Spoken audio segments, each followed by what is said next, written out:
नमस्कार, मैं हूं मनोज मानस। देश की बात में आपका स्वागत है। खबरों का रुख करेंगे उससे पहले देख लेते हैं इस वक्त की अहम सुर्खियां।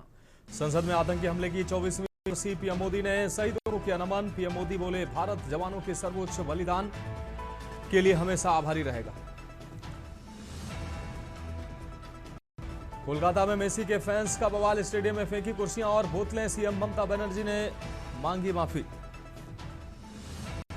पंकज चौधरी का यूपी बीजेपी अध्यक्ष बनना लगभग तय, पंकज चौधरी ने भरा नामांकन। सीएम योगी समेत कई दिग्गज नेता मौजूद। शिवराज सिंह चौहान के बंगले की सुरक्षा बढ़ाई गई, बीजेपी राष्ट्रीय अध्यक्ष को लेकर चर्चा तेज। Z+ सिक्योरिटी के बाद भी बढ़ाई सुरक्षा। उडीन कफ सिरप मामले में ईडी की छापेमारी जारी, लखनऊ में 24 घंटे से ईडी कर रही कार्रवाई। लखनऊ में बर्खास्त एसटीएफ सिपाही पर कसा शिकंजा। और राजनाथ गांव में गौ तस्करी का मामला आया सामने, भैंसों से लदी 2 पिकअप में मिले गौवंश, गौरक्षक ने गाड़ियों को दौड़ाकर पकड़ा। आप देख रहे हैं कि खबरों का सारथी। और अब खबरें विस्तार से और सीधे राजधानी लखनऊ का रुख कर रहे हैं। बीजेपी के नए प्रदेश अध्यक्ष के ऐलान कुछ ही पल में होने वाला है। पंकज चौधरी यूपी बीजेपी के नए अध्यक्ष बने, ऐलान हो चुका है। इस वक्त की बड़ी और अहम खबर अपने दर्शकों को दिखाएं। इस वक्त की बड़ी खबर, पंकज चौधरी बने यूपी बीजेपी के अध्यक्ष। फॉर्मेलिटी बाकी थी और वो फॉर्मेलिटी पूरी की गई है। पंकज चौधरी यूपी बीजेपी के नए अध्यक्ष बने हैं। पंकज चौधरी यूपी बीजेपी के नए अध्यक्ष बने हैं। हालांकि पंकज चौधरी ने ही नामांकन दाखिल किया था और उनका निर्विरोध चुना जाना लगभग तय था। और अब पंकज चौधरी यूपी बीजेपी के नए अध्यक्ष बने हैं। तो इस वक्त की बड़ी खबर आपको दिखा रहे हैं। पंकज चौधरी भाजपा के वरिष्ठ नेता और केंद्रीय वित्त राज्य मंत्री हैं। पंकज चौधरी उत्तर प्रदेश भाजपा के अगले अध्यक्ष होंगे पंकज चौधरी। तो एकमात्र नामांकन पंकज चौधरी का दाखिल हुआ था। इससे ये कयास लगाए जा रहे थे कि वो निर्विरोध रूप से प्रदेश अध्यक्ष चुने जाएंगे।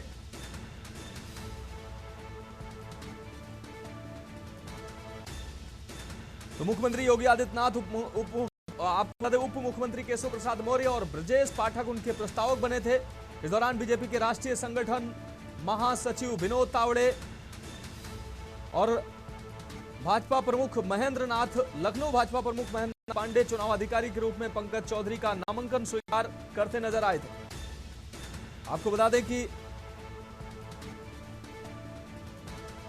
पंकज चौधरी अब उत्तर प्रदेश के नए अध्यक्ष होंगे। तो काफी लंबे समय से प्रदेश अध्यक्ष के लिए कयास लगाए जा रहे थे और अब जो है, अब तस्वीरें साफ हो चुकी हैं। पंकज चौधरी बीजेपी के नए अध्यक्ष चुने गए हैं। भारतीय जनता पार्टी के नए प्रदेश अध्यक्ष होंगे अब पंकज चौधरी। ओबीसी चेहरा है पंकज चौधरी और 2027 के चुनाव को देखते हुए और आगामी निकाय चुनाव को देखते हुए ओबीसी चेहरा और समाजवादी पार्टी के जो पीडीए का फॉर्मूला है उसको कहीं ना कहीं काउंटर करने के लिए ओबीसी चेहरा भारतीय जनता पार्टी ने सामने किया है। तो पंकज चौधरी यूपी बीजेपी के नए अध्यक्ष बने हैं। इससे पहले कयास लगाए जा रहे थे कि स्वास्थ्य कारणों की वजह से वो इस जिम्मेदारी को लेने से इनकार कर रहे हैं, लेकिन उन कयासों पर अब विराम लग चुकी है। पंकज चौधरी भारतीय जनता पार्टी के नए प्रदेश अध्यक्ष घोषित हो गए हैं, निर्वाचित हो गए हैं।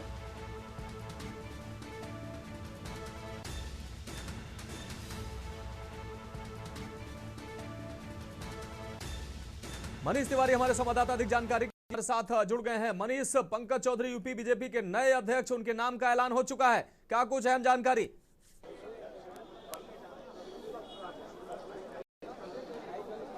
जी बिल्कुल, देख सकते हैं कि निर्विरोध पंकज चौधरी का नाम जो है सामने आ चुका है। उनके विपक्ष में जो है किसी भी ने जो है नॉमिनेशन नहीं किया, सिर्फ सिंगल पर्चा जो है उनके द्वारा जो है नॉमिनेशन किया गया है।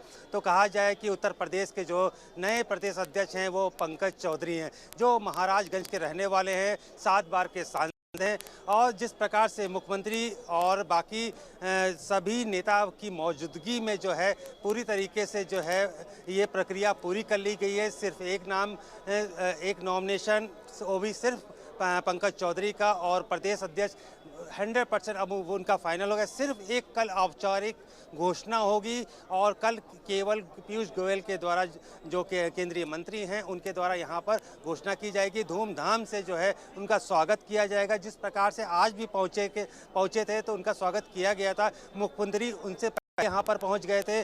जिस प्रकार से संगठन के विनोद जी यहाँ सबसे पहले यहाँ पर पहुंच गए थे, तो कह सकते हैं कि पूरी यहाँ पर उत्तर प्रदेश की जो डिप्टी सीएम हैं दोनों और बाकी कैबिनेट के मंत्री हैं वो यहाँ पर मौजूद थे। सभी लोग ने उनका स्वागत किया। उसके बाद नॉमिनेशन प्रक्रिया पूरी हो गई है और पूरी होते ही उनके समर्थकों में हालांकि पहले से खुशी की लहर थी, लेकिन जिस प्रकार से ये देखा गया सिर्फ एक ही नॉमिनेशन किया गया तो ये पुष्टि हो गई कि अब पंकज चौधरी है और पंकज चौधरी 2027 के विधानसभा के चुनाव की उन्हीं के देखरेख में पूरा चुनाव लड़ा जाएगा। और भारतीय जनता पार्टी को जो एक ओबीसी नेता चाहिए था, जिस प्रकार से समाजवादी पार्टी लगातार जो है पीडीए के नारे के साथ जो है लड़ाई लड़ने की बात कर रही थी, लोकसभा में जो है चुनाव में समाजवादी पार्टी को काफ़ी फायदा हुआ था, भारतीय जनता पार्टी को नुकसान हुआ था। उस नुकसान की भरपाई के लिए जो है अब पंकज चौधरी का जो नाम जो है प्रदेश अध्यक्ष के तौर पर रहेगा कि किसी प्रकार से विधानसभा के 2027 के चुनाव में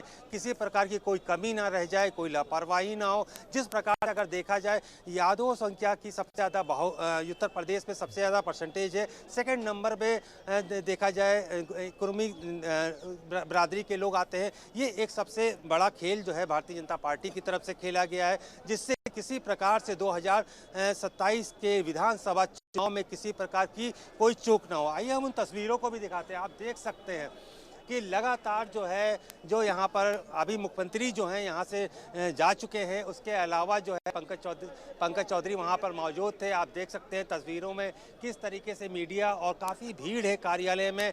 साथ में वहाँ उनके जो है देखा जा सकता है कि दोनों ही डिप्टी सीएम ब्रजेश पाठक और केशव प्रसाद मौर्य मौजूद हैं। हालांकि हम उनकी तरफ धीरे धीरे प्रस्थान करें, हम आपको दिखाते हैं किस प्रकार से।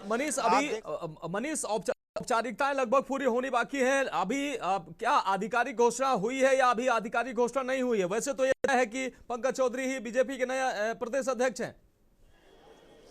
जी, ये तो क्लियर हो गया जब नॉमिनेशन सिर्फ एक ही लोग जब भरेंगे और निर्विरोध हो, ये देखा जा सकता है निर्विरोध उनकी जीत है। घोषणा हालांकि वो कल होगी। जिस प्रकार से जो शेड्यूल जो भारतीय जनता पार्टी और संगठन के द्वारा बनाया गया उसी संगठन के उसी शेड्यूल के अंतर्गत जो है घोषणा पीयूष गोयल के द्वारा जो है कल की जाएगी। आप देख सकते हैं कि स्वतंत्र देव जी बाहर निकले हैं और मीडिया के सामने मुखातिब हुए हैं। उनके द्वारा मीडिया से बयान भी दिए जा रहे हैं। आइए हम कोशिश करते हैं क्या एक कार्यकर्ता आधारित पार्टी है, कार्यकर्ताओं के दम पर चलने वाली पार्टी है और बूथ अध्यक्ष कार्यकर्ता ही प्रदेश का नेता बनता है, तो नीचे से ऊपर कार्यकर्ता है और भारतीय जनता पार्टी को कार्यकर्ता अपनी मां मानता है। उसके आधार पर हम लोग काम करते हैं। हमारा एक संविधान है, हमारी कार्य पद्धति है, भारतीय जनता पार्टी का पंच निष्ठाएं हैं, हमारा प्रतिज्ञान, इसके आधार पर हम लोग आगे पार्टी का काम करेंगे। जी बिल्कुल, स्वतंत्र देव जी के द्वारा ये भी बताया गया कि एक ही नॉमिनेशन भरा गया है और बाकी उनका संगठन एक साथ और भारतीय जनता पार्टी एक साथ मिल करके जो है पूरा चुनाव लड़ती है और अपनी जो रणनीति बनाती है। तो कह सकते हैं कि आप देख सकते हैं जिस प्रकार से जो यहाँ पर उत्तर प्रदेश के मंत्रीगण यहाँ पर आए हुए थे, धीरे धीरे अब मुख्यमंत्री के जाने के बाद जो है सभी लोग बाहर निकल रहे हैं और ये देखने को मिल रहा है सभी जिस प्रकार से निर्विरोध कहा जाए वो निर्विरोध कि उनके खिलाफ किसी ने भी जो है चुनाव नहीं लड़ाया। आप देख सकते हैं तस्वीर में किस तरीके से जो है सभी लोग पंकज चौधरी का इंतजार कर रहे हैं कि वो मीडिया के सामने आके क्या बोलते हैं, क्योंकि उनके खिलाफत में कोई भी नहीं खड़ा हुआ है। मुख्यमंत्री हालांकि यहाँ से जा चुके हैं, बाकी कैबिनेट मंत्री निकल रहे हैं। तो इन तस्वीरों से साफ तौर से दिखता है कि प्रदेश अध्यक्ष चुनने के बाद सभी लोग जानना चाहते हैं कि वो संगठन को और किस प्रकार से जो है 2027 की विधानसभा या आने वाले पंचायत चुनाव उनमें उनकी क्या रणनीतियां होंगी, किस तरीके से। मनीष अगर देखा जाए तो पंकज चौधरी कुर्मी बिरादरी से आते हैं। उत्तर प्रदेश में बड़ी संख्या कुर्मी बिरादरी की है। समाजवादी पार्टी का जो पीडीएफ फॉर्मूला है, उस पीडीएफ फॉर्मूले को एक चुनौती देने के लिए भारतीय जनता पार्टी ने एक तीर से एक निशाने साधे हैं। एक तो पंकज चौधरी आप 7 बार के सांसद हैं, लोकप्रिय नेता हैं, और दूसरी सबसे बड़ी बात कि पीडीए फॉर्मूले को जो समाजवादी पार्टी का है वो कहीं ना कहीं पर उसकी काट माने जाएंगे। वो अंदर मौजूद हैं, तो कह सकते हैं कि पूरा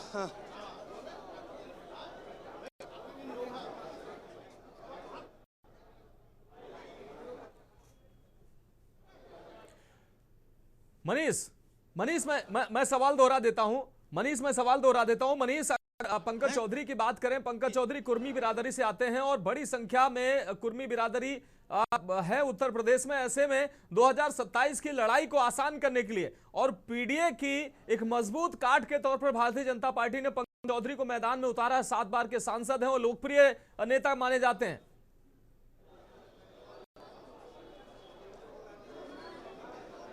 जी, मैंने आपको बताया ना, जिस प्रकार से यहाँ पर पंकज चौधरी का नाम सबसे दौड़ में सबसे ऊपर इसी वजह से चल रहा था। लोकसभा का चुनाव जिस प्रकार से भारतीय जनता पार्टी को बहुत बड़ा नुकसान हुआ, उस नुकसान पीडीए की जो समाजवादी पार्टी की रणनीति थी वो कामयाब होती हुई दिखी थी। और उस रणनीति को जो है तोड़ने के लिए भारतीय जनता पार्टी को कोई ऐसे प्रदेश अध्यक्ष की जरूरत थी, उन्हीं की तलाश चल रही थी जिसमें जो है चौधरी के रूप में देखा गया। तो कहा जा सकता है कि 7 बार के सांसद और सबसे बड़ी बात कुर्मी प्रजाति, क्योंकि अगर देखा जाए उत्तर प्रदेश में जो है यादवों के बाद सबसे ज्यादा जनसंख्या जो है कुर्मी समाज की है। तो कह सकते हैं, आप तस्वीरें देखते रहिए, आप फिर देखिए कि किस प्रकार से सभी लोग निकल रहे हैं। सारे मंत्री जो भी संगठन के लोग हैं यहाँ से बाहर अब जा रहे हैं, जिस प्रकार से आप तस्वीरों के माध्यम से देखा जा सकता है। तो ये प्रक्रिया पूरी होने के बाद, प्रदेश अध्यक्ष चुनने के बाद, ये पूरी प्रक्रिया जिस प्रकार से यहाँ पर जो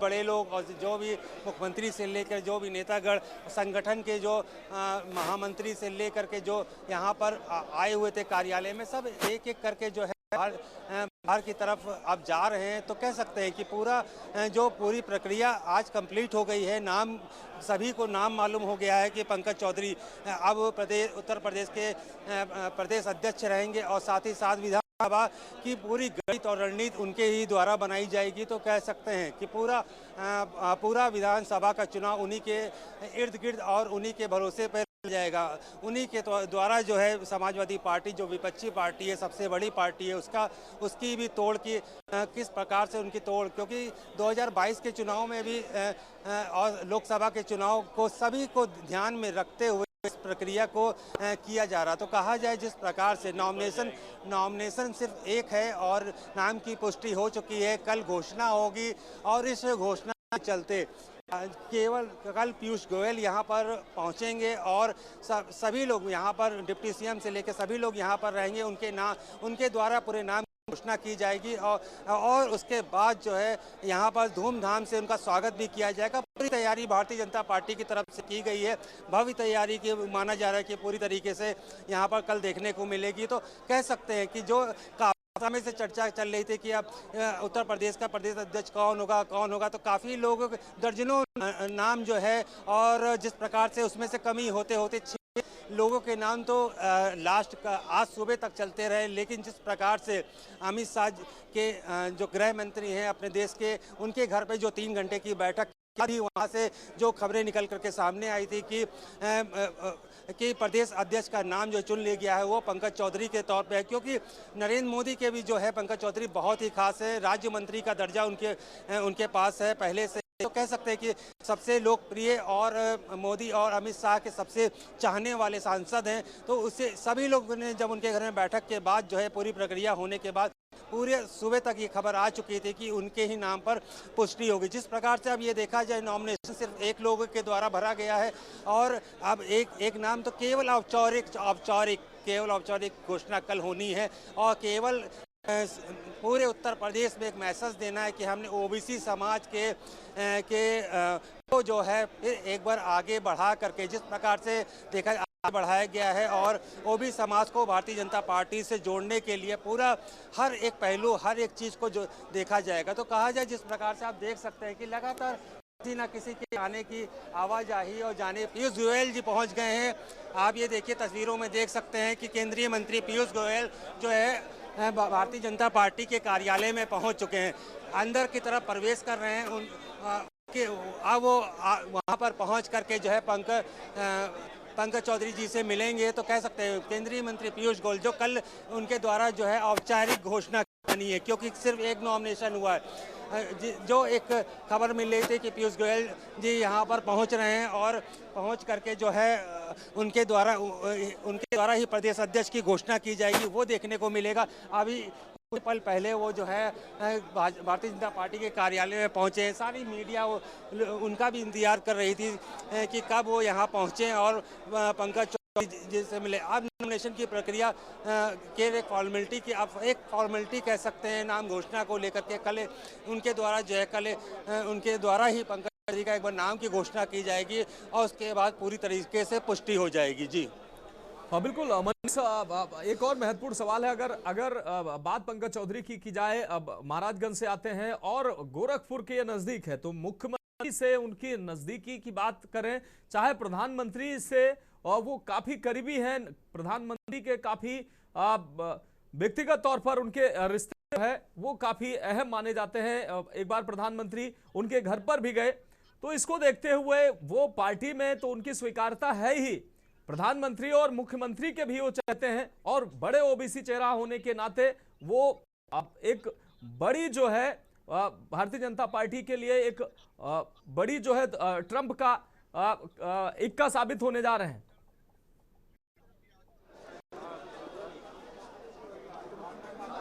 जी बिल्कुल, अगर देखा जाए महाराजगंज पहले गोरखपुर में ही आता था, लेकिन वहाँ पर उसको बाद में कुछ समय पहले जो है देखा जाए तो उसको गोरखपुर से अलग किया गया। महाराजगंज की जो गिनती जो पहले पुराने समय में जो है गोरखपुर में ही की जाती थी, लेकिन परसिमन के बाद जो है उसको अलग लोकसभा घोषित किया गया। तो कह सकते हैं कि अगर पहले से संबंध की बात की जाए योगी आदित्यनाथ जी से, तो उनके संबंध हालांकि वो पहले से ही होंगे, क्योंकि जिस प्रकार से 7 बार के सांसद रहे। उससे पहले अगर देखा जाए गोरखपुर से योगी आदित्यनाथ जी भी करीब 5 बार सांसद रहे, तो मित्रता और संबंध उनके वहीं के हैं, क्योंकि उस समय गोरखपुर और महाराजगंज एक ही जगह एक ही उसमें आने की प्रक्रिया थी। तो कहा जाए तो उसके बाद ये जिला अलग किया गया है जहाँ से पंकज चौधरी जी आते हैं। तो कह सकते हैं जिस प्रकार से ओबीसी समाज और उनके मुख्यमंत्री के संबंध के और उनके आगे की रणनीति जो है, तो उनके बीच का जो विचारधाराएं होंगी और किस प्रकार से चुनाव लड़ा जाए, कैसे प्रदेश को आगे बढ़ाया जाएगा, तो उनकी सोच लगभग एक जैसी ही मानी जाएगी, क्योंकि पूर्वांचल के बारे में उनको भी पूरी जानकारी है और उत्तर प्रदेश के मुख्यमंत्री को भी। तो कह सकते हैं कि ये एक गठजोड़ जो है और भी फायदेमंद रहेगा पूर्वांचल की सीटों के लिए, जहां पर सबसे बड़ी समस्या देखने को मिली थी लोकसभा के चुनाव में। तो उस समस्या से भी निजात मिलेगा और समीकरणों के आधार पर जो है विधानसभा के जो चुनाव होंगे उसमें भी जो है जीत का रास्ता साफ दिखेगा, जिससे कि अभी से जो भारतीय जनता पार्टी के दावे हैं कि 2027 का चुनाव जो है उनके द्वारा जीत के रूप में जो है तब्दील किया जाएगा। तो उसी की तैयारी है, उसी के अंतर्गत प्रदेश अध्यक्ष का चुनाव है और उसी के अंतर्गत ये पूरा प्रक्रिया देखने को मिल रही है। तो कह सकते हैं कि अगर पीडीए का नारे के साथ जो है समाजवादी पार्टी चल रही है, वहीं पर अगर ओबीसी समाज को जोड़ करके जो है भारतीय जनता भी आगे बढ़ने का एक संदेश दे रही है। तो इस संदेश के मद्देनजर आप इस पूरी प्रक्रिया को देख सकते हैं। जी हाँ बिल्कुल मनीष, एक और अहम सवाल, जैसे बीएल वर्मा और अन्य ओबीसी नेताओं के नाम भी चर्चा में चल रहे थे, कुछ सवर्ण नेताओं के भी नाम चर्चा में चल रहे थे, लेकिन अगर पंकज चौधरी की बात करें, पंकज चौधरी की नजदीकी जो है मुख्यमंत्री से, प्रधानमंत्री से नजदीकी की वजह से उन पर विश्वास जताया गया। क्यों? और दूसरी बड़ी बात है केंद्रीय मंत्री भी हैं और बड़े नेता 7 बार के सांसद हैं, इसलिए उन पर विश्वास जताया गया।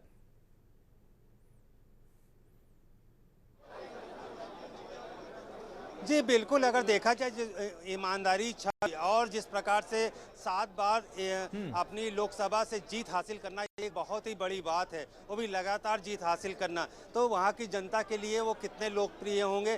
तो ये तो प्रधानमंत्री या कोई भी बड़ा नेता होगा तो उनकी इस छवि को जो है सभी लोग जानेंगे कि उनकी छवि जो है उनकी लोकसभा में कैसी होगी। उसी छवि के आधार पर जो है वो सबसे लोकप्रिय प्रिय भी जो है प्रधानमंत्री के रहे और साथ ही साथ गृह मंत्री अमित शाह के। तो जिस प्रकार से इस दौर में जिस प्रकार से देखा जाए उत्तर प्रदेश के प्रदेश अध्यक्ष का जो है नाम की घोषणा होनी थी और जिस प्रकार से इस प्रकार की छवि का इंसान जिसे जनता जो है इतना प्यार करती हो, 7 बार से लगातार सांसद बनाया हो, वो हमारी भारतीय जनता पार्टी के लिए और प्रदेश अध्यक्ष के तौर पे और पूरे उत्तर प्रदेश के जनता के तौर पे कितना भाग्यशाली होगा। कितने योजनाओं के साथ कितने सारी योजनाओं को जो है इनको द्वारा जनता को फायदा मिलेगा। कोई जनता का ही विश्वास है कि 7 बार के वो सांसद हैं। ये एक सबसे अहम बात, एक अहम कड़ी है।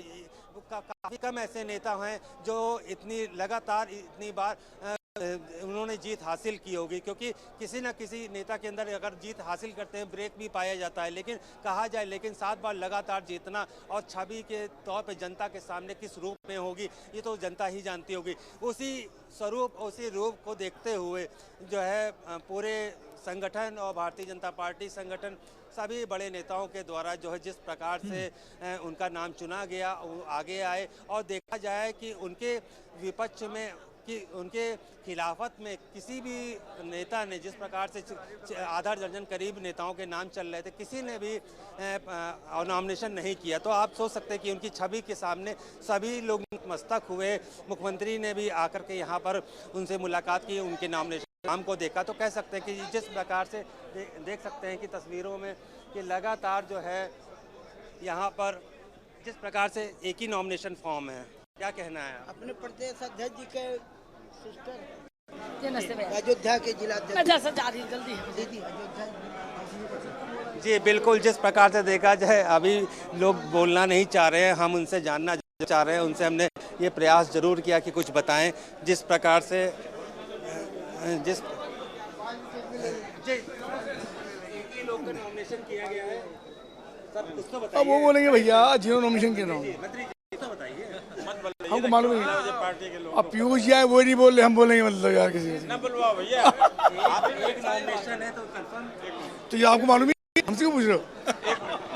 जी बिल्कुल, जिस प्रकार से आप देख सकते हैं कि मंत्री जी हैं और तो मनीष जी हैं, उनके द्वारा इतनी आसानी से भारतीय जनता पार्टी के नेताओं से कुछ बुलवाना इतना आसान नहीं है, क्योंकि भारतीय जनता पार्टी के नेता इतनी जल्दी कोई भी चीज लीक नहीं करते। बहुत शुक्रिया मनीष, आप नजर बनाए रखिए, आगे भी हम आपसे अहम अपडेट लेंगे। तो पंकज चौधरी के नाम का ऐलान लगभग हो चुका है, आधिकारिक घोषणा होनी बाकी है। क्योंकि नॉमिनेशन फॉर्म जो तो है एक ही जमा किया गया है, निर्विरोध रूप से वो पार्टी के प्रदेश अध्यक्ष चुने गए हैं, लेकिन अभी आधिकारिक घोषणा होना बाकी है। पीयूष गोयल पहुंच चुके हैं और वो कल जो है नाम का आधिकारिक ऐलान करेंगे। फिलहाल खबरों में वक्त एक ब्रेक का, जल्द हाजिर होंगे।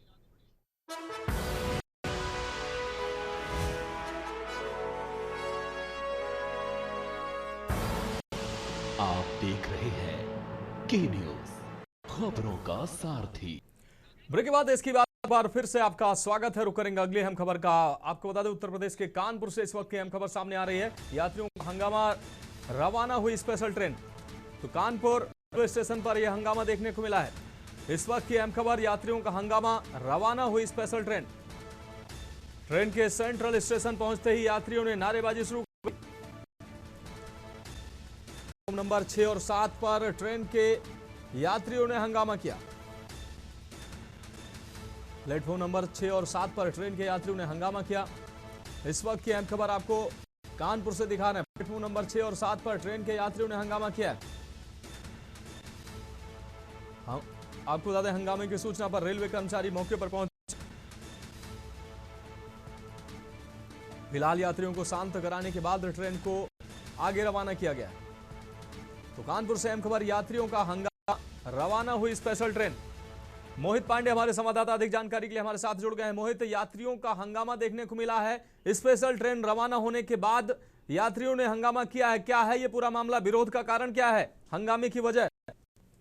मनोज जी, मैं आपको बता दूं कि मामला कानपुर सेंट्रल स्टेशन का है, जहां इस समय सर्दी है। सर्दी की वजह से कोहरा दिन पर दिन बढ़ता जा रहा है, जिसको लेकर जो ट्रेनें जो रफ्तार है वो भी स्लो हो गई है और कहीं ना कहीं जो यात्री है काफी परेशान है। आज कानपुर सेंट्रल स्टेशन पर प्लेटफॉर्म नंबर 6 और 7 पर क्लोन एक्सप्रेस में जो यात्री थे वो दरभंगा न्यू दिल्ली से दरभंगा जा रहे थे। करीब 12 घंटे ट्रेन कानपुर सेंट्रल स्टेशन पहुंची और जब सेंट्रल स्टेशन पहुंची तो यात्रियों ने जमकर हंगामा किया और नारेबाजी करी। वहीं हंगामे की सूचना मिलते ही रेलवे के जो अधिकारी थे मौके पर पहुंचे और सीआरपी और आरपीएफ इंस्पेक्टर थे मौके पर पहुंचे और यात्रियों को शांत कराया। शांत कराने के बाद यात्रियों को फिर ट्रेनों में बैठाया, फिर आगे उनको रवाना किया गया। बिल्कुल मोहित, बहुत शुक्रिया इस तमाम जानकारी के लिए। तो यात्रियों ने हंगामा किया है, प्लेटफॉर्म नंबर 6 और 7 पर ट्रेन के यात्रियों ने हंगामा किया है। तो ट्रेनों की लेट लतीफी यात्रियों के लिए मुसीबत बन रही है। नंबर 6 और 7 पर यात्रियों ने हंगामा किया है। कानपुर से ये खबर आपको दिखा रहे हैं। हंगामे की सूचना पर रेलवे कर्मचारी मौके पर पहुंचे हैं, यात्रियों को शांत कराकर ट्रेन को रवाना किया है।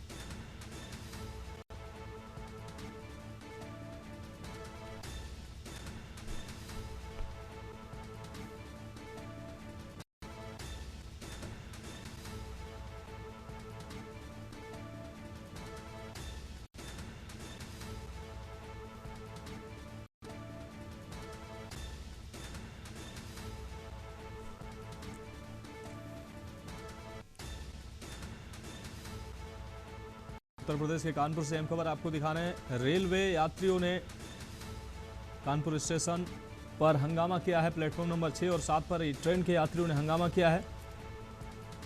हंगामे की सूचना पर रेलवे कर्मचारी मौके पर पहुंचे। आपको बता दें दरभंगा एक्सप्रेस के ये यात्री बताए जा रहे हैं। अब बढ़ेंगे अगली खबर की ओर। मध्य प्रदेश के मुरैना से अहम खबर। शादी में चलने वाली आतिशबाजी से हादसा हुआ। शादी में अधजले पटाखे से 12 वर्षीय बच्चा घायल हुआ है। अधजले पटाखे को बच्चे ने जलाने की कोशिश की। पटाखा जलाते समय ब्लास्ट हुआ। इस दौरान बच्चे का हाथ जो है वो गंभीर रूप से घायल हुआ है। बच्चे को इलाज के लिए ग्वालियर रेफर किया गया। पुरसा थाना क्षेत्र के महदौरा गांव की यह घटना है।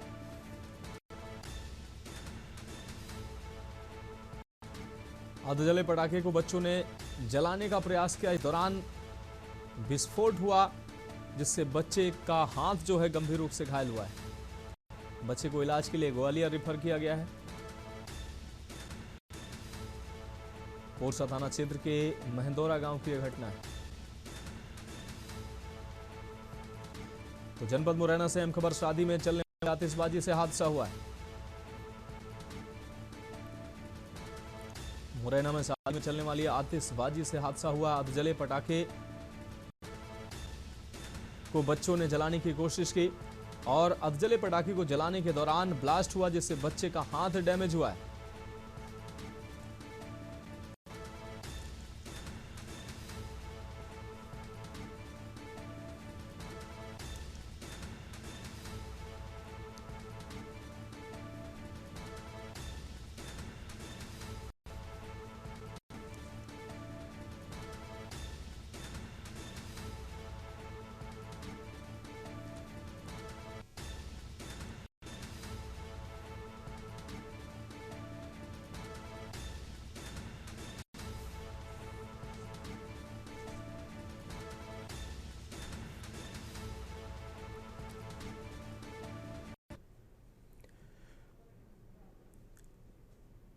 और अगली खबर का रुख करेंगे भोपाल से। हम खबर केंद्रीय मंत्री शिवराज सिंह चौहान के घर की सुरक्षा बढ़ाई गई है। आपको शिवराज सिंह चौहान की सुरक्षा बढ़ाई गई है।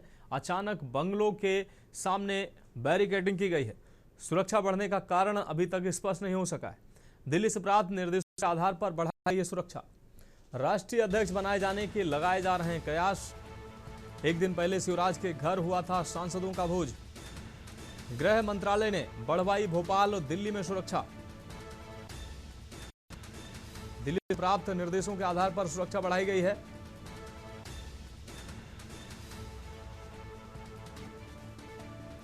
एक दिन पहले शिवराज के घर हुआ सांसदों का भोज। तो आपको बता दें गृह मंत्रालय ने बढ़वाई भोपाल और दिल्ली में सुरक्षा। इस वक्त की अहम खबर आपको दिखा रहे हैं। भोपाल से खबर केंद्रीय मंत्री शिवराज सिंह चौहान की बढ़ाई गई सुरक्षा। केंद्रीय मंत्री शिवराज सिंह चौहान की सुरक्षा बढ़ाई गई है। अभी तक सुरक्षा बढ़ाए जाने के कारण स्पष्ट नहीं हो सके हैं, लेकिन राष्ट्रीय अध्यक्ष बनाए जाने की सुगबुगाहट जारी है। इसी को लेकर सुरक्षा बढ़ाए जाने की बात सामने आ रही है। दिल्ली से प्राप्त निर्देशों के आधार पर शिवराज सिंह चौहान की सुरक्षा बढ़ाई गई है। दिल्ली और भोपाल दोनों जगह के आवासों पर सुरक्षा बढ़ाई गई है।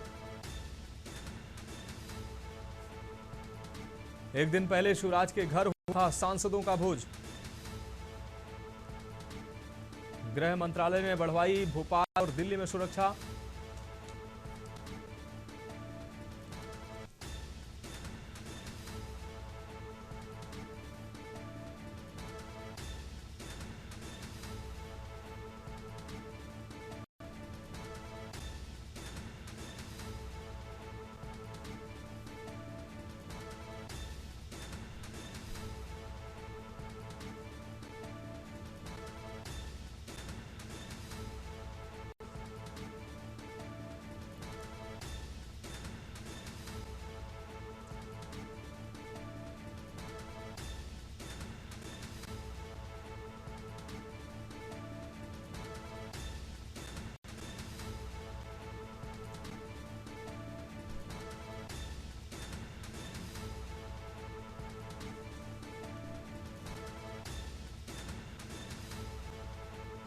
तो मध्य प्रदेश के भोपाल से हम खबर आपको दिखा रहे हैं। केंद्रीय कृषि मंत्री शिवराज सिंह चौहान के घर की सुरक्षा बढ़ाई गई है। शिवराज सिंह चौहान की सुरक्षा बढ़ाई गई है। सुरक्षा बढ़ने के कारण अभी स्पष्ट नहीं हो पाए, लेकिन दिल्ली और भोपाल दोनों जगह की सुरक्षा बढ़ाई गई है। दिल्ली से प्राप्त निर्देशों के आधार पर भोपाल में भी सुरक्षा बढ़ाई गई है।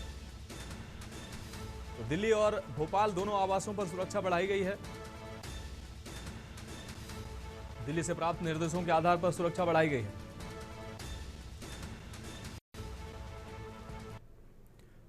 और अगली खबर का रुख करेंगे भोपाल से। हम खबर है इंदौर स्टेट हाईवे पर सम्राट विक्रमादित्य द्वार का निर्माण किया जाएगा। मुख्यमंत्री डॉक्टर मोहन यादव ने सोमवार को विधिवत भूमि पूजन कर परियोजना की शुरुआत की। इसी अवसर पर पीएम ई बस डिपो का भी भूमि पूजन किया गया है। कार्यक्रम में विधायक रामेश्वर शर्मा विशेष रूप से उपस्थित रहे। मुख्यमंत्री डॉक्टर मोहन यादव ने कहा कि भोपाल इंदौर रोड पर बनने वाला ये स्वागत द्वार उज्जैन में बने सम्राट विक्रमादित्य द्वार की तर्ज पर तैयार किया जाएगा। ये द्वार प्रदेश की सांस्कृतिक पहचान और विकसित मध्य प्रदेश के विजन का प्रतीक बनेगा। उन्होंने कहा कि आज भोपाल में एक नया इतिहास लिखा जा रहा है।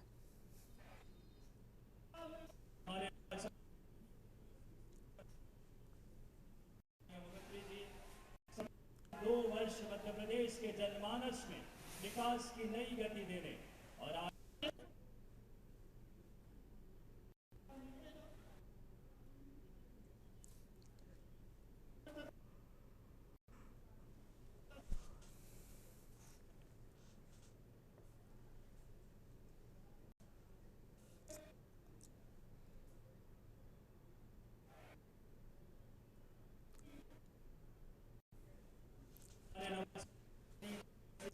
संकल्पों को सिद्धि दे रहे माननीय मुख्यमंत्री जी, सफलतम 2 वर्ष मध्य प्रदेश के जनमानस में विकास की नई गति देने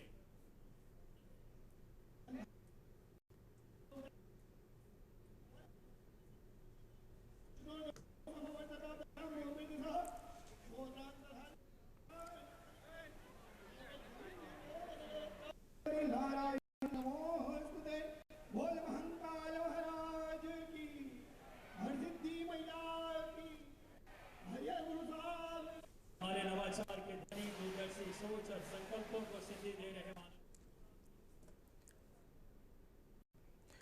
और इस बीच से सीधा आपको छत्तीसगढ़ के बस्तर लिए चलते हैं, जहां देश के केंद्रीय गृह मंत्री अमित शाह बस्तर पहुंचे हुए हैं। आपको दिखा रहे हैं, सीधी तस्वीरें हम आपको दिखा रहे हैं। केंद्रीय गृह मंत्री अमित शाह बस्तर पहुंचे हुए हैं। ये बहुत बड़ी बात है मित्रों, हम सब विकसित बक्सर के लिए संकल्पित है। भाइयों बहनों, ये जो अभियान चला, इसमें छत्तीसगढ़ सरकार और भारत सरकार ने केवल हथियारी लोगों के साथ मुठभेड़ होती है इनको मारना ही लक्ष्य नहीं रखा था। 2000 से ज्यादा नक्सली युवा सरेंडर करे हैं और मैं आज ये कहना चाहता हूं कि हमारे आदिवासी समाज के प्रमुखों ने इसमें बहुत बड़ा योगदान दिया है। इनका मार्गदर्शन नक्सली युवाओं को ढाढ़स भी बंधाया है, हिम्मत भी दी है और राज्य सरकार भी आगे बढ़ी है।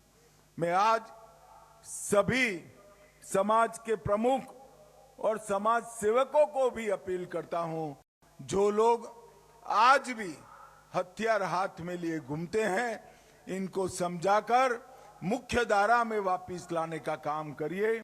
आज यहां पर अंत में कुछ खेल की फाइनल भी होगी, परंतु पूरे ओलंपिक में जो सभी खिलाड़ी खेले हैं वो सभी अभिनंदन के अधिकारी है। हारने वालों को 26 में जीतने की शुभकामना और जीतने वालों को मेरी बहुत बहुत बधाई। मेरे साथ फिर से एक बार वंदे मातरम का नारा लगाएंगे। प्रचंड आवाज से बोलिए, वंदे वंदे वंदे भारत माता की।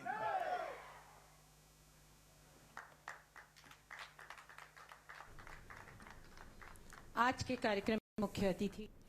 हाँ, तो केंद्रीय गृह मंत्री को आप सुन रहे थे जो छत्तीसगढ़ के बस्तर पहुंचे हुए थे। इस दौरान नक्सलवाद पर जो करारा प्रहार सरकार की तरफ से किया जा रहा है और इस बीच तमाम नक्सलियों ने सरेंडर भी किया है। तो एक बार फिर से गृह मंत्री अमित शाह ने अपील की है कि ऐसे लोग जो है अभी भी हथियार लिए घूम रहे हैं वो मुख्य धारा में, सरकार उनका स्वागत करती है, लेकिन हथियार उठाकर किसी को भी मुख्य धारा से नहीं जोड़ा जा सकता। इसलिए आप हथियार रखिए, मुख्य धारा से आप जुड़िए और सरकार आपको तमाम सुविधाएं मुहैया कराएगी। इस बीच ग्रेटर नोएडा से अहम खबर सामने आ रही है। ग्रेटर नोएडा से ये खबर हम आपको दिखाएंगे। उत्तर प्रदेश के गौतम बुद्ध नगर के ग्रेटर नोएडा से ये खबर, शॉपिंग कॉम्प्लेक्स में बिजली की दुकान में आग की घटना सामने आई है। ग्रेटर नोएडा में शॉपिंग कॉम्प्लेक्स में बिजली की दुकान जिसमें आग की घटना सामने आई। आग लगने से आसपास हड़कंप मच गया। स्थानीय लोग आग बुझाने का कर रहे प्रयास। तो ग्रेटर नोएडा से अहम खबर, शॉपिंग कॉम्प्लेक्स में बिजली की दुकान में आग लगी।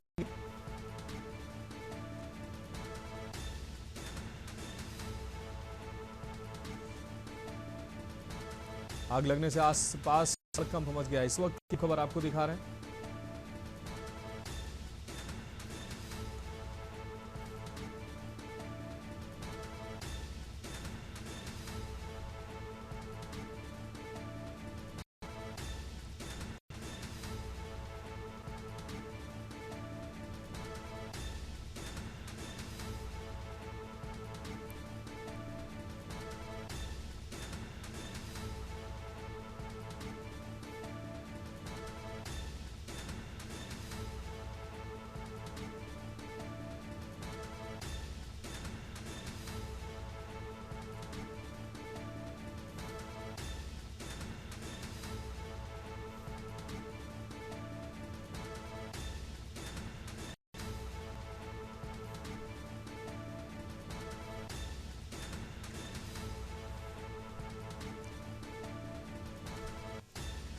तो ग्रेटर नोएडा से अहम खबर, शॉपिंग कॉम्प्लेक्स में बिजली की दुकान में आग की घटना सामने आई है।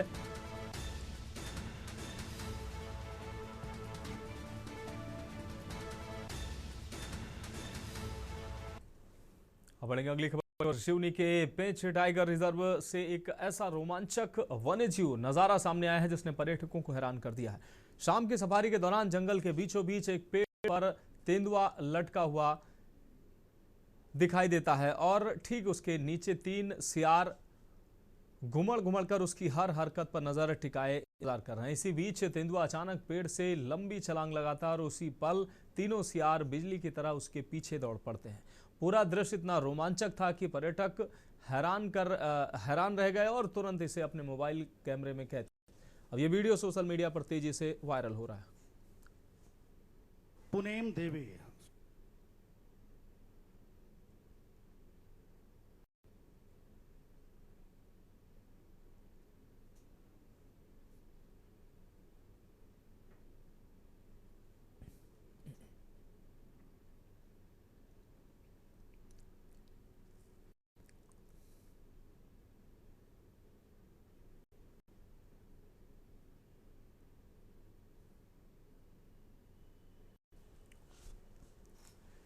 तो वन्यजीव का नजारा देख पर्यटक हैरान दिखाई दिए।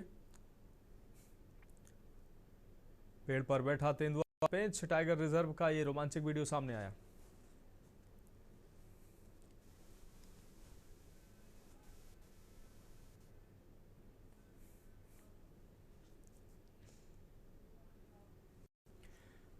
अगली खबर की ओर चंडीगढ़ से अहम खबर है। दानिश मांडा में हुई हिंसक झड़प। कल रात लगभग 10 बजे लसूरी मोहल्ला बस्ती में झड़प में एक युवक विकास अंगुरल की मौत हुई है। आपको बता दें मृतक विकास अंगुरल जालंधर का निवासी था। पुलिस के मुताबिक कार्रवाई के लिए एफआईआर दर्ज की गई।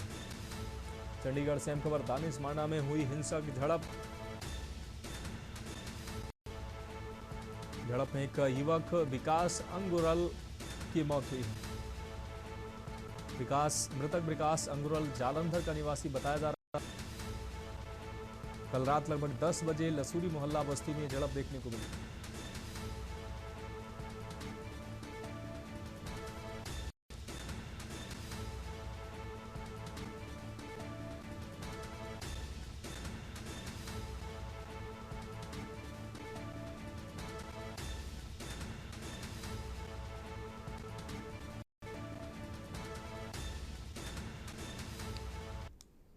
ਮਿਤੀ 12 ਵਿਕਾਸ ਜੋ ਕਿ ਦਾਨਿਸ਼ਮੰਦਾ ਦਾ ਰਹਿਣ ਵਾਲਾ ਸੀ, ਜਿਸ ਦਾ ਉਸ ਤੇ ਵਾਕਫਕਾਰ 3 ਲੜਕੇ ਜਿਨ੍ਹਾਂ ਦੇ ਨਾਲ ਝਗੜਾ ਹੋ ਗਿਆ ਸੀ, ਜਿਹਦੇ ਚੱਲਦਿਆਂ ਸੱਟਾਂ ਲੱਗਣ ਕਾਰਨ ਵਿਕਾਸ ਨਾਂ ਦੇ ਲੜਕੇ ਦੀ ਡੈਥ ਹੋ ਗਈ ਸੀ। ਜਿਹਦੇ ਚੱਲਦਿਆਂ ਪੁਲਿਸ ਨੇ ਕਾਰਵਾਈ ਕਰਦਿਆਂ BNS ਧਾਰਾ ਦੇ ਅਧੀਨ ਕੇਸ ਦਰਜ ਕਰਕੇ ਤੇ ਰੇਡ ਕੀਤੇ ਜਾ ਰਹੇ, ਇਹਨਾਂ ਨੂੰ ਜਲਦੀ ਗ੍ਰਿਫਤਾਰ ਕਰ ਲਿਆ ਜਾਏ। ਮਿਤੀ 12 ਵਿਕਾਸ ਜੋ ਕਿ ਦਾਨਿਸ਼ਮੰਦਾ ਦਾ ਰਹਿਣ ਵਾਲਾ ਸੀ, ਜਿਸ ਦਾ ਉਸ ਤੇ ਵਾਕਫਕਾਰ 3 ਲੜਕੇ ਜਿਨ੍ਹਾਂ ਦੇ ਨਾਲ ਝਗੜਾ ਹੋ ਗਿਆ ਸੀ, ਜਿਹਦੇ ਚੱਲਦਿਆਂ ਸੱਟਾਂ ਲੱਗਣ ਕਾਰਨ ਵਿਕਾਸ ਨਾਂ ਦੇ ਲੜਕੇ ਦੀ ਡੈਥ ਹੋ ਗਈ ਸੀ। ਜਿਹਦੇ ਚੱਲਦਿਆਂ ਪੁਲਿਸ ਨੇ ਕਾਰਵਾਈ ਕਰਦਿਆਂ BNS ਧਾਰਾ ਦੇ ਅਧੀਨ ਕੇਸ ਦਰਜ ਕਰਕੇ ਤੇ ਰੇਡ ਕੀਤੇ ਜਾ ਰਹੇ, ਇਹਨਾਂ ਨੂੰ ਜਲਦੀ ਗ੍ਰਿਫਤਾਰ ਕਰ ਲਿਆ ਜਾਏ। ਮਿਤੀ 12 अब बढ़ेंगे अगली खबर की ओर। रेवाड़ी जिले में शनिवार को केंद्रीय राज्य मंत्री राव इंद्रजीत सिंह करीब 1650 करोड़ रुपए की लागत से बनने वाले निर्माणाधीन अखिल भारतीय आयुर्विज्ञान संस्थान का निरीक्षण करने पहुंचे। उन्होंने दावा किया कि मार्च महीने में माजरा भालखी एम्स में OPD सेवाएं शुरू हो जाएंगी। साथ ही जुलाई अगस्त में पहले बैच की MBBS कक्षाएं भी शुरू होने की उम्मीद है। मंत्री ने बताया कि जनवरी 2026 से फैकल्टी रिक्रूटमेंट की प्रक्रिया भी शुरू हो जाएगी। निरीक्षण के दौरान रेवाड़ी माजरा एम्स के प्रथम निदेशक प्रोफेसर DN शर्मा ने भी महत्वपूर्ण जानकारी साझा की। उन्होंने कहा कि मई जून तक एम्स की सभी 40 इमारतें और हेलीपैड बनकर पूरी तरह से तैयार हो जाएगा। इसके अलावा एम्स में 1700 स्टाफ की भर्ती के लिए पत्र लिखा गया है, जिस पर स्वास्थ्य मंत्री ने हस्ताक्षर कर वित्त मंत्री को भेज दिया है।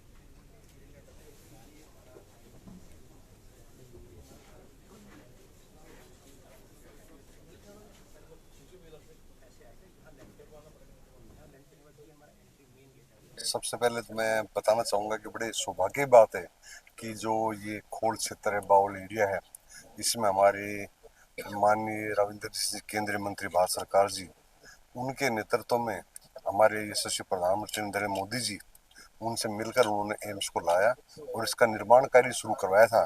और आज आपने देखा हमारे केंद्रीय मंत्री जी स्वयं आज इस निर्माण केंद्र पर आए हैं।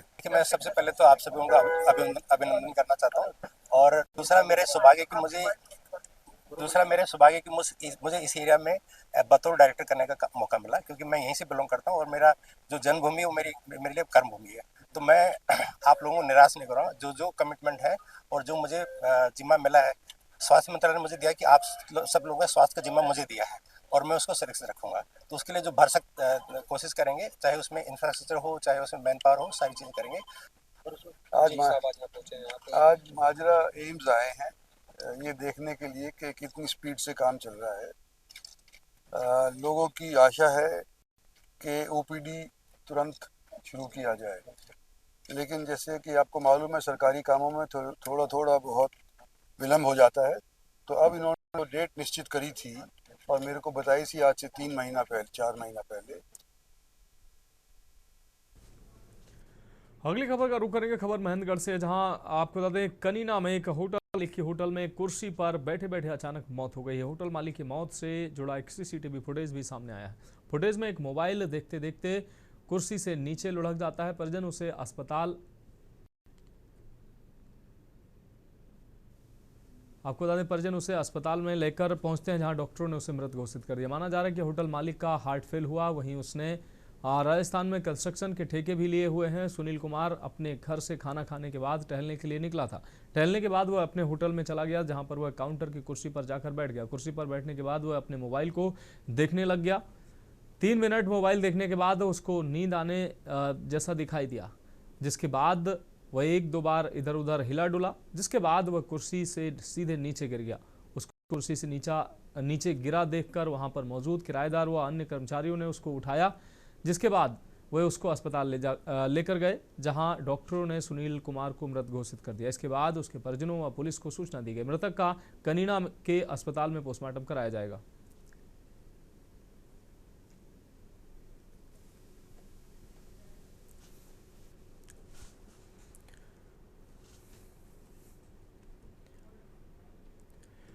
अगली खबर कोरबा से है, जहां जिला सहित प्रदेश भर में सनसनी का कारण बने 3 मौतों की गुत्थी सुलझाने के लिए पुलिस लगातार प्रयास कर रही है। पुलिस ने इस कड़ी में घटनास्थल पर आरोपियों को ले जाकर सीन ऑफ क्राइम को रिक्रिएशन करने का भी प्रयास किया।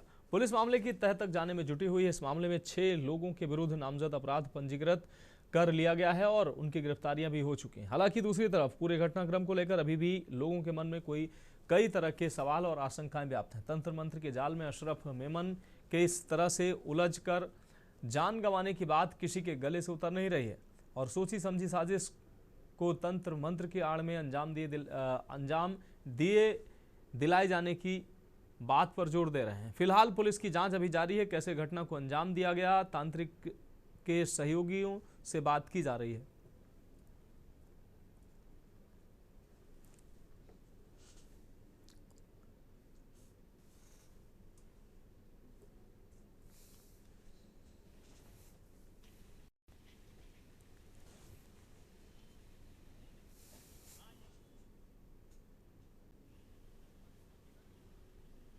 भैया मन बोली ना राजेंद्र सीमान उसियन हाँ तो चला अब ऐसे बोलते फिर तो सुबह टाइम हम आए हैं। कितने बजे? 11 बजे हल्ला निकले हैं। हाँ फिर अभी यहाँ आए हैं 4 बजे सर। हाँ 4 बजे आए हैं तो भैया ने मिली नहीं। भैया ने मिली नहीं और बाद हला और वो प्लाट में अपन लेकिन है। हाँ प्लाट में लेकिन है और सब लोग नींबू तैसे। हाँ कौन है? भैया। हाँ बढ़ेंगे अगली खबर की ओर। खबर बिलासपुर से है, जहां आसीपत क्षेत्र में पिछले 10 दिनों से जंगली हाथी की लगातार मौजूदगी ने ग्रामीणों में डर और दहशत फैला दी। हाथी लगातार कई गांवों के आसपास रहा है और अब इसका खतरा और बढ़ गया है। ताजी घटना बिलासपुर के बैमा खपरा खोल से सामने आई है, जहां हाथी ने एक परिवार पर भयावह हमला कर दिया। हाथी ने दूसरा हमला पौसरी से लगे धूरीपारा गांव में किया है, जहां एक ग्रामीण उसके हमले में घायल हो गया। उसके पैर में गंभीर चोटें आई हैं और इलाज बिलासपुर के एक निजी अस्पताल में जारी है। वन विभाग के अधिकारियों का कहना है कि ये एक ही हाथी है जो रास्ता भटकने के कारण लगातार गाँव में प्रवेश कर रहा है। विभाग ने लोगों को सतर्क करने के लिए क्षेत्र में मुनादी भी करा रखी है और टीम लगातार हाथी की लोकेशन पर नजर रखे हुए है। मृतक महिला के परिजनों का कहना है कि परिवार को बिल्कुल अंदाजा नहीं था कि हाथी घर तक पहुंच जाएगा। उन्होंने प्रशासन से तुरंत आर्थिक सहायता की मांग की। 3136 हाँ हम लोग को फोन में हो जाता मैडम परमिशन।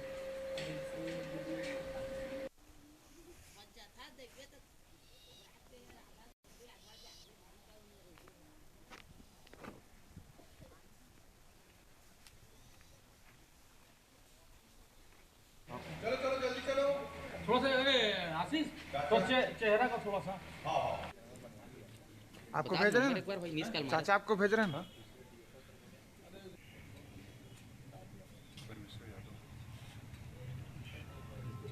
वीडियो फोटो कुछ 36 नहीं सॉरी 3136 है। हाँ 3136 हाँ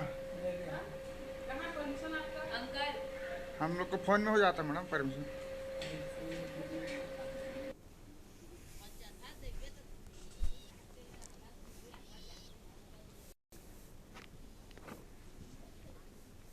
रात के सुबह प्रातःकाल में 4:30 बजे घटना हुई यानी और सोयरिंग कोठार में मतलब आंगन कोठार में भाभी हवे भतीजा है भतीजी है साथ में तीनों जन सोए रही से ओहर बाद आई लकड़ी खूंटा गड़े रही से वो खूंटा टोरीस आवाज आई है ना तो गाय वाय ऐसे करके उठीस देखीस तो हाँ मतलब संभाल नहीं पाई उठ के जैसे मतलब उठे वैसने मतलब वार करे है वो सीधा कमल पकड़ी से पकड़ के पटक दी। घटना है ग्राम पंचायत जो बैमा है उसके अंतर्गत जो गांव है अपना कपड़ी खोल का है। आज सुबह 4:30 बजे जो जंगली हाथी जो पिछले काफ़ी 4-5 दिन से विचरण कर रहा है अपना उस क्षेत्र में वन क्षेत्र में अचानक सुबह 4 बजे ग्राम कपड़ा खोल में जो राजकुमार यादव नाम का जो है उसके घर के पीछे बाड़ी में उसकी मिसेस और 3 लोग सोए हुए थे धान का रखवाली करके तभी अचानक उसके ऊपर हमला कर दिया और जो महिला है जिसका नाम है जिसका कुमारी बाई जिसकी उम्र 45 साल है उसका ऑन द स्पॉट डेथ हो गया है। अब बढ़ेंगे अगली खबर की ओर। बलरामपुर जिले के शंकरगढ़ विकासखंड का मामला है जहां विगत वर्ष 2024-25 में 67 पदों पर नियुक्त हुई और आधा दर्जन नव नियुक्त आंगनबाड़ी सहायिकाओं पर कार्रवाई भी हो चुकी है। शंकरगढ़ थाने में अपराध दर्ज हुए हैं और जेल भी जा चुके आंगनबाड़ी सहायिका नियुक्ति पर भ्रष्टाचार का आरोप स्थानीय लोग लगा रहे हैं। बलरामपुर कलेक्टर को ज्ञापन देकर जांच कर कार्रवाई की मांग की है। नियुक्ति प्रक्रिया पर सीधे सवाल है कि अगर नियुक्त दल दस्तावेजों पर गहन समीक्षा करता तो शायद अपात्रों को नौकरी नहीं मिलती। आधा दर्जन लोगों पर कार्रवाई से ये बड़ा सवाल है कि नियुक्ति दल पर आखिर कैसे हुई ये नियुक्ति बगैर दस्तावेजों की पुष्टि किए, जिसमें भारी गड़बड़ी उजागर। क्षेत्रीय लोग पारदर्शी जांच की तेजी से मांग कर रहे हैं। कलेक्टर को ज्ञापन सौंपा गया है और अभी तक कोई आधिकारिक पुष्टि नहीं हुई है। अभी देखना होगा क्या जांच होती है और क्या कुछ कार्रवाई होती है।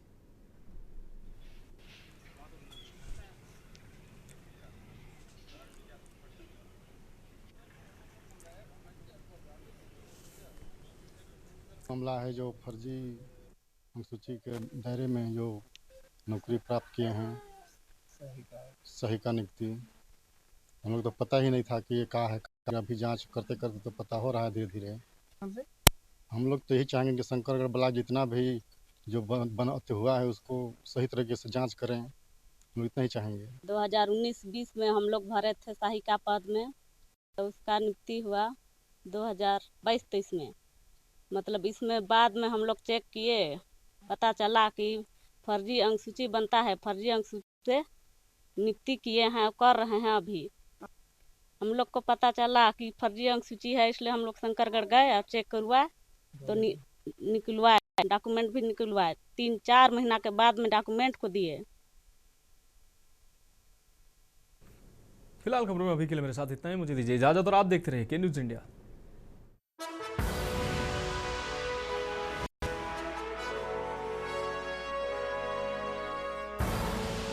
आप देख रहे हैं के न्यूज़ खबरों का